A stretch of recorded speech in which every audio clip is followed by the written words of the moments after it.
chapters. So the very first thing we're going to do is there are categories. It says category 1, category 2, category 3, category 4. You can pick up to 4 categories, but you at least have to have 2 categories. I want you to take these words and with your shoulder partner, or if you're near a group of 3 is fine, as long as we're not like leaving somebody out. So if Omaya, Ayushi, and Renima were a group, they would be leaving Tyler out. So it's better to have a 2 and a 2 here. Don't worry about your group too much. We're going to be in lots of groups. So with a shoulder partner, I want you to work on categorizing these words by something that makes sense to you. So a category that I could have would be, like, if I took this word, I could make it a category because I know that they wear uniforms. I know that they have wagons. I know that they are soldiers, things like that. I could put together if it made sense to me. So I want you to do it with your partner in a way that makes sense to you. You have to have at least 2 categories. You can have up to 4 categories. Does anyone have any questions? Isabel? What is a category? That's a great question.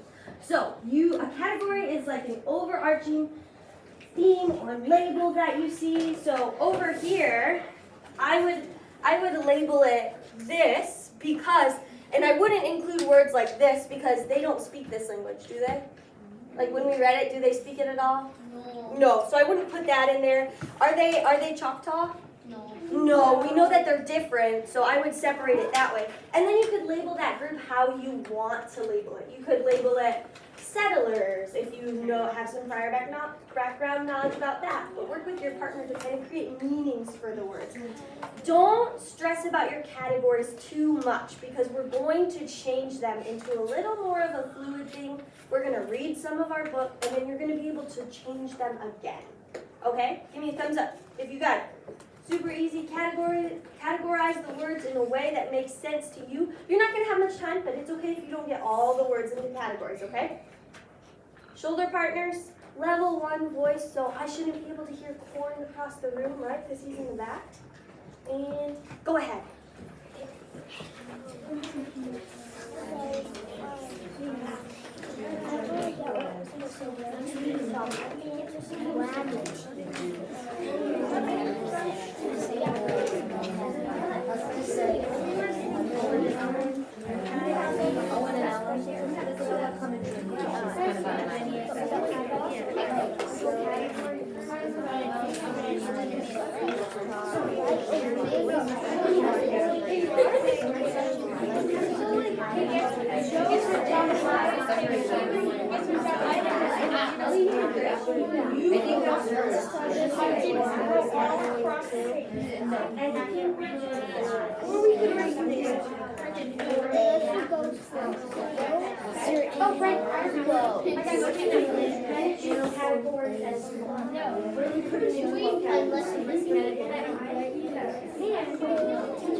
Trying to work this out. Josh, you got it. This is really tricky. What? The first thing you know? Yeah. I know what this means. I know what this means. I know what this means. I know all of it. Yeah. Trying to do it. Highlight the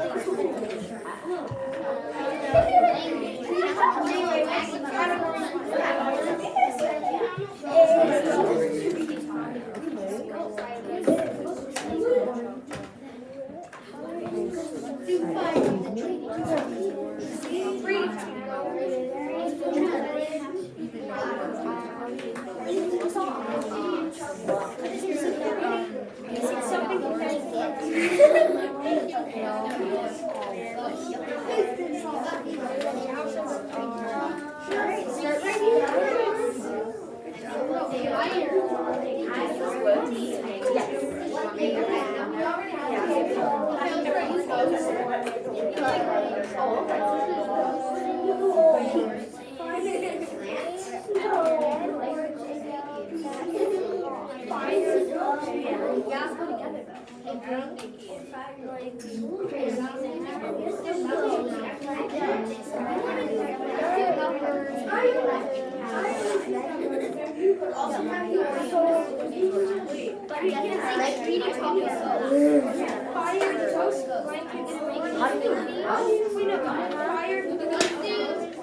What is this?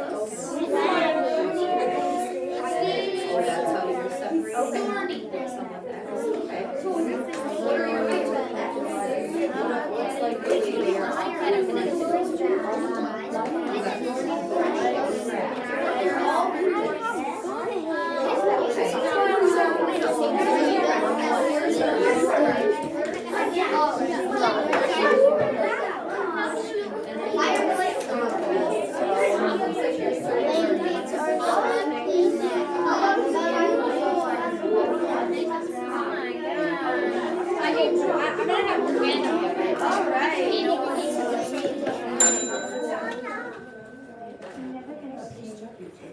Good job. Hand up, voice off. You can put your hands down, keep your voice off.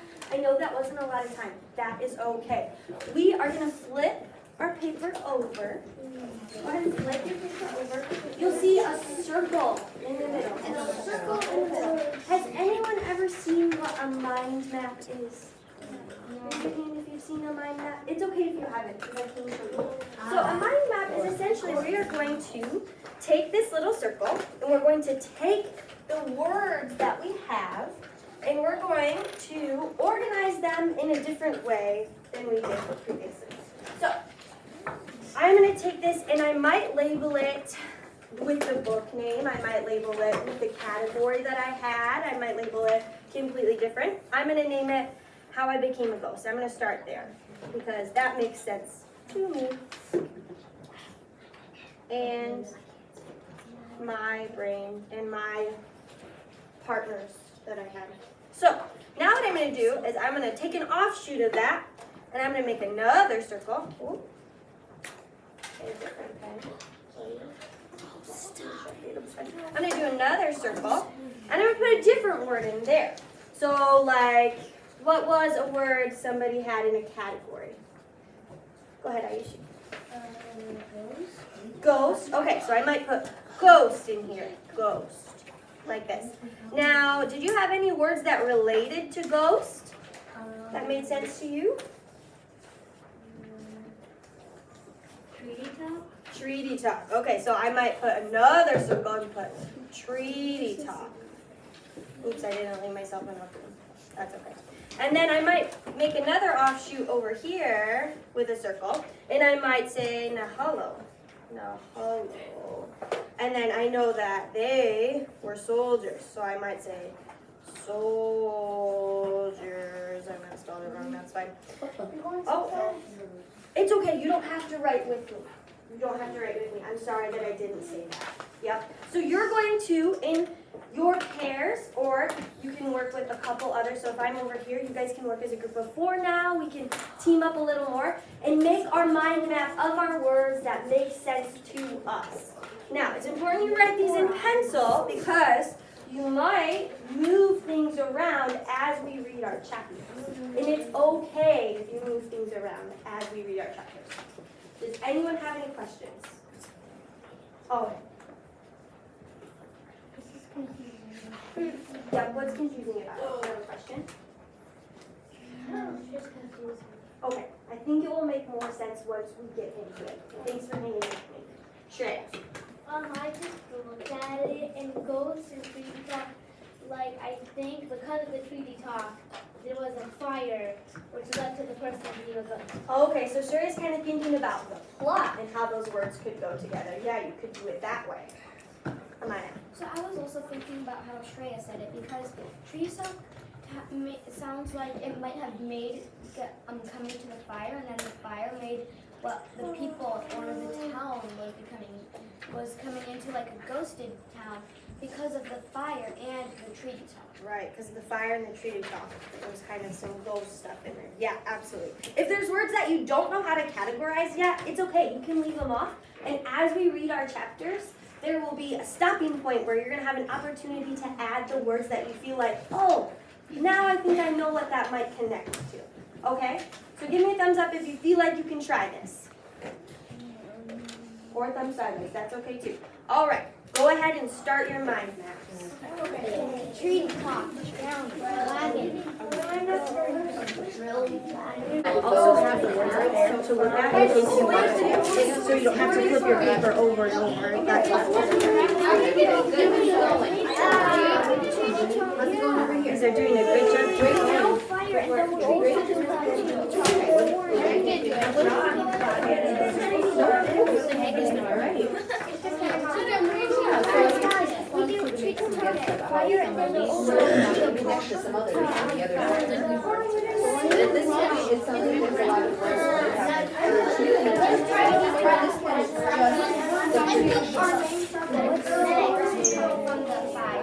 Okay, what does fire? So we now have two that we can go to. What does fire? So if there are words not on here that you want to use to make connections, you can put those into your maps. Yeah, that's okay. At the bottom of the river was the second. You could, yeah.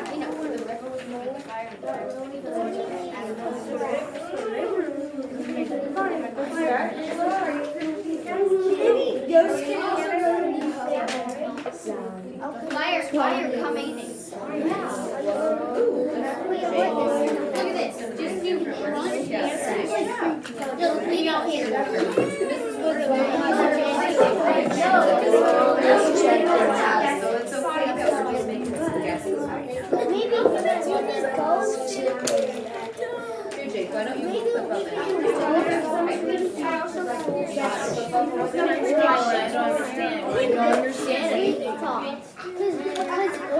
You can also make some guesses that the other words about where they go. I can't do anything.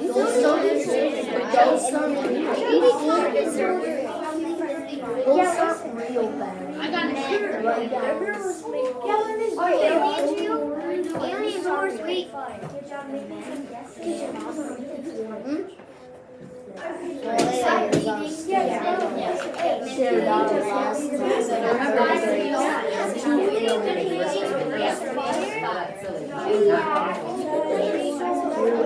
Alright, so we've got some branching off. Do you have another category you could add?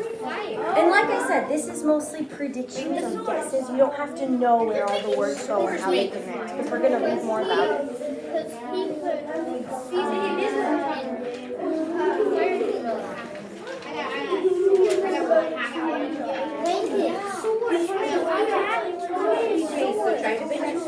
And this is, we haven't heard a lot of these too many times yet, so this can be just a prediction right now. She wants you to draw lines between ones that they want to hear that for the words together. You got four, lean to, scratch. Did you hear me? Put your hands on your butts. Did you hear me? Put your finger on your nose. Alright, you can set your hands down, keep your face up. So right now, I want you to put your pencil down. I like to hear that noise. The pencil's being put down. Awesome. So we're going to read a little bit from our book. As we're reading, you can think about where you put your words, where you put kind of your guesses of how the words go together. We'll pause every so often. We'll talk a little bit about what's going on in the book, and then we will have a chance to rearrange our maps with, like, maybe we learn something new about a word. What's up, Isabel? Yes, you may go back to your spot. All right. We returned from the river. Oh, before we start, what happened in the last chapter we read? It's been kind of a while. Shreya? So they saw the women singing and falling into the pools and like the lake, and then I think they came out. They weren't that with and then a mother told him what happened, and then I think they were walking back home. Mm-hmm. And what happened to those women's feet, Amaya? They were getting scrapped. They were getting sores from the shells at the bottom of the river or plants. Yeah, the river was really sharp, right? You remember? Does anyone have anything else to add? Owen? They were playing in the sand like children. They were playing in the sand like children, the old people were. Yeah, okay, so we're gonna start reading. We'll have a couple opportunities to stop and talk about what's going on. So let's listen. We returned from the river while Luke and Jumper and I played in the backyard. Mother cooked supper. Everybody was quiet while we ate. No one said a thing about the old men and the women in the river. No one said a thing about treaty talk, but the silence spoke louder than the words. Soon after supper, we went to bed. It happened after midnight. I felt no shiver. This was real. I smelled smoke, and I jumped out of bed. The room was dark, but I could smell the smoke. It was behind me, so I turned around. The smoke was still behind me. I turned around again. The smoke was still behind me. I turned around and around and around. I was scared now. Why couldn't I see the smoke? I wanted to scream. I felt the skin on the back of my neck burn. My long hair was in flames. I heard a loud crack, and the fire fell from the ceiling. I grabbed my blanket, wrapped it around my shoulders, smothering the flames. When I opened the door, a cloud of fire hit me in the face. I ran through the flames, out the front door. My mother and father and Luke stood in the yard. Jumper was there too. He leapt into my arms. "Oh, we thought you ran out back," my mother said. "We called for you. The smoke was so thick." The roof of our house was burning. Bright specks of fire floated around the night sky. "Run next door, wake the neighbors," my father said. "They can help us put the fire out." Luke and I ran to the neighbor's house, but it was burning too. We flung open the door and ran inside. Everybody was still sleeping. "Wake up!" Luke shouted. With squeals and screams, our neighbors jumped out of bed and fled their burning house. "Run to the church, ring the bell," said my father. "Wake up, everybody, up!" Luke and I started for the church, but my father stopped us. "Wait, look there." He was pointing to the river. Men rode horses from the river, Nahalo men, and they carried burning torches. While we watched, they rode to the church. They leapt from their horses and threw the torches high, aiming for the house where the missionaries lived. We stood in the street watching, my family and our neighbors. The torches made slow circles, turning over and over, followed by a trail of sparks. Like fiery comets, 20 flaming torches fell from the sky. They landed on the roof of the house, and the dry cedar boards burst into flames. The missionaries were visiting another Choctaw town that week, but the Nahalos didn't know that. They would have burned the whole house with the missionaries inside asleep. The Nahalo men ran into the church and climbed the ladder to the tower. He dropped his torch on the roof, and soon the church was swirling in a mass of flames. "What about the Bibles and the songbooks?" The men shouted and pointed to us. One man took his shotgun from his horse and aimed it. My father threw himself, and we fell to the ground. Pow! A noise from the shot was loud. "Whew!" a neighbor shouted. My face was covered in blood. The blood of our neighbor. His shoulder was bleeding. My father took off his shirt and wrapped it around him. "Run," my father said, "and stay together." We hurried deep into the woods at the end of town. The Nahalo men jumped on their horses and followed us. When we entered the woods, my father pushed us into a clump of bushes. We knelt and huddled close together. My father whispered in my ear, "Take a deep breath and do not move." I nodded and sucked in the cold night air. Jumper climbed under my shirt. My father put his hand behind my head and pushed my face to the ground. He did it to protect me. I lay with my face on the wet ground. A man rode his horse into the woods. He was very close. I could have reached out and touched the hoof of his horse. Even Jumper knew to be quiet. I felt him warm against my belly. "I don't see them," the man yelled. "Let them go. They'll wander around the swamps till we find them. No place else. Their homes are burning." "We should have done this a long time ago," he whispered to himself, but we were close enough to hear him. We stayed in the bushes all night and watched the houses burn. The flames made a crackling sound, and by morning, every house had fallen to the ground. I learned something about houses that night. This will sound strange. On the night I almost became a ghost, I learned something about houses. Houses are alive. Every house shook before it fell, like Jumper shaking after a swim. Every house shook. Every house shouted, too. We arranged them to help us kind of remember. Where do you think, Jake?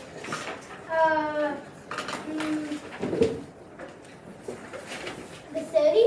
The city? Yes. They did burn down most of the houses in the city. They did. So how could we put that on our map? What do you think? Fire. Yes. Yes. Fire. Yep. And where should we put that? What do you think? Right here. Right here. So he's pointing to the Nahalo. We could put those close together so that we could remember the things that had happened in our book. Ayushi? Actually, the Nahalos, they caused the treaty top, which caused the fire. That's a good point. So we could also put treaty talk into there. So I'm going to give you a few moments to rearrange your map with the things that we just talked about in a way that makes sense to you with those words, okay? So go ahead and do that.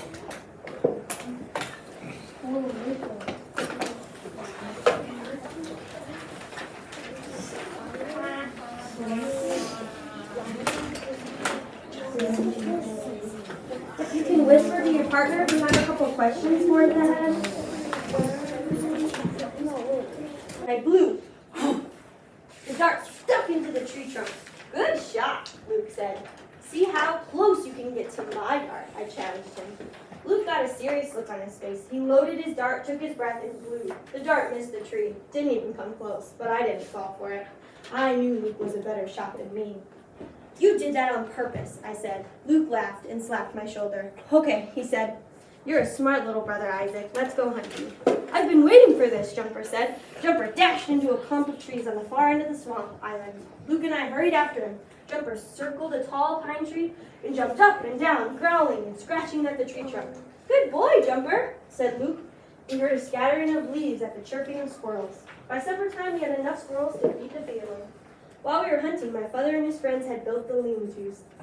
They cut pine limbs, tied the limbs together with vines, and leaned them against a giant cypress tree. By nightfall, every Choctaw family had a home. Not real homes, not like before, but when it rained, we could stay dry. With blowguns, we caught our food. With lean-tos, we had a place to sleep. Young women found wild onions and leafy green vegetables, while old women dug cooking holes. They covered the holes with green branches, so the Nahalos couldn't see our cooking fires. And that is how we lived. A week later, winter came. Night and day shivered from the cold, windy, icy rainfall. And every day, I grew closer to being a ghost. Okay, so, why are they living in these swamps? Ali? Because the soldiers burned down their houses. Right, their houses are burned down. We know that they built lean-tos, which we know lean-tos are now, shout it out if you know it. They're homes. They're like makeshift homes. And so what other things do they use and build to help them survive? Osa? I think they know how they became. Oh. Every day when they say it's It gets colder. colder. So that's a prediction. Do we know what things they used and built to help them? Amaya? They probably used wood to make their homes. Yeah. And I know also another reason why they're living in the swamp is because the Nahalus never go over there for some reason. Right, they don't go over there. Well, it's really muddy and they have horses, right? Horses can like break their legs and stuff. That's what I would think. But yeah, they don't go over there, so they feel safe over there. Shreya? They used lots of food they could find. They hunted. They tried using what they can, and they used green bushes, so the Nahalos wouldn't know that they were by the swamp or anywhere near it. Yeah, because when you start a fire, it smokes, right? And so then they would know exactly where they were, but they put the green branches over it, yeah.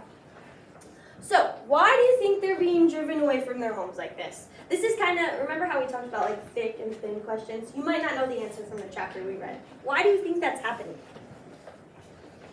Garrett? Because they want the land that they were living on. Because they might want the land that they were living on, yeah. Indigenous people had lots of land. Ayushi? I also read, I read a book about the Cherokee Nation, and the government that time he told the Cherokee people to like go somewhere and like to go to a different land, and then he like took their land. So I think that the Hollows are basically trying to take their land. Yeah, they're doing the same thing, right? They're trying to take their land. So, with these prior connections that we have, who do we think the Nahalos are? That's kind of a tough tough question. I usually talked about how, who did you say moved to the Cherokee people? The government. The government. Okay. What kind, was it the American government? I'm not sure. Yeah, that's right. It just said like the government. The government, yeah. Amaya? So I think that they were being driven away from their homes because the Nahalu wanted more land than they actually could have because they wanted more space to live, but then they could actually just use the rest of the space that they have, but they can't just steal someone else's land for no reason. They would have to ask if they could have a little bit of it, but then if they didn't want the river, then why would they get the land that was there? Because if they didn't go around the river, then why would they want the land that had the river? Right, because they don't even use the swamp in the river, right? So, do we think that treaties are mutual agreements? No. Probably not, right? They probably didn't really have a choice. All right, this is the last chapter and the last stop we're going to make. Go ahead and take a moment to rearrange your mind map if you would like to add more words that we have on here. I will go back to the word list because I know that that is helpful for us. So that you can look.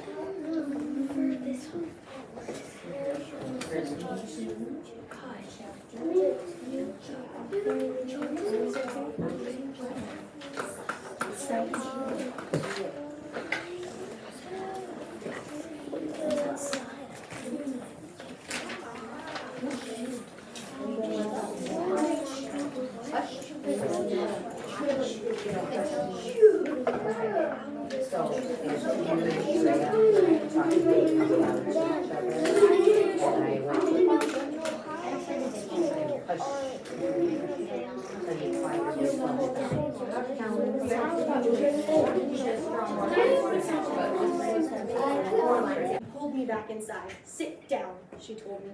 I want a blanket, I said. My mother held my head on her shoulder. She ran her hand through my hair. I felt warm next to her. We do not need their blankets, she whispered in my ear. Luke tried to run for a blanket, but my mother pulled him back too. She drew him inside the lean-to. Sit next to me, she said. Luke sat on one side of my mother and I sat on the other.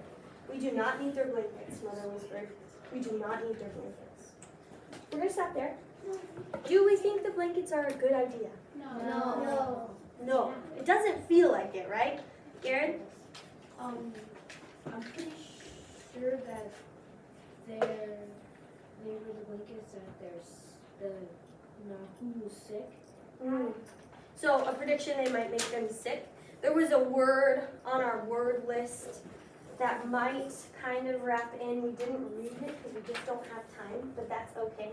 You can kind of connect that word if you know it. If you don't know it, it's okay. We will read further and understand more words as we go.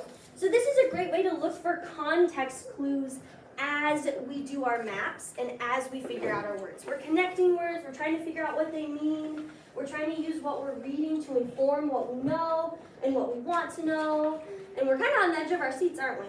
We're like, are you really going to stop there? But we are. So go ahead and finish rearranging your map, and then when you're done rearranging your map, walk around and look at other people's maps. So leave your map up, and then in 1 minute, I'll put a timer on for 1 minute. You can go around and look. After that timer goes off, you may go get your snack.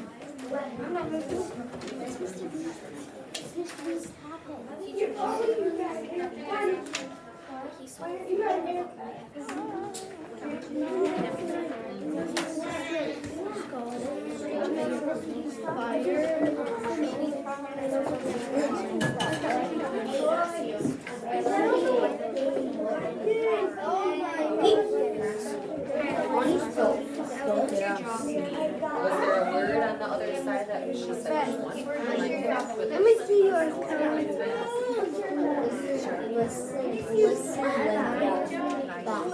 Oh, God, no. So next time she reads, listen for those. That thing was videoing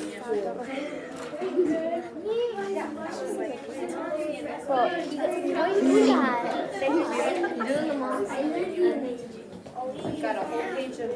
Good job. Look at that.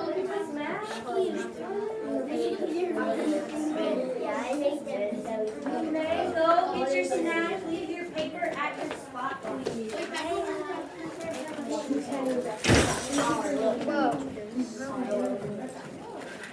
Wait, can I say my Hello. parents has been doing it? 47 minutes? I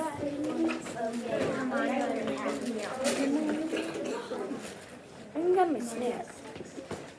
This is Wood's. Let him breathe. Nice. No. Kellen, you're right in front of the camera.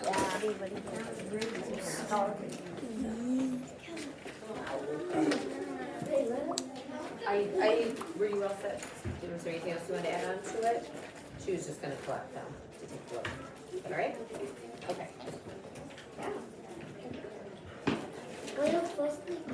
Okay. I will go with this. And some more, and Olin's is here.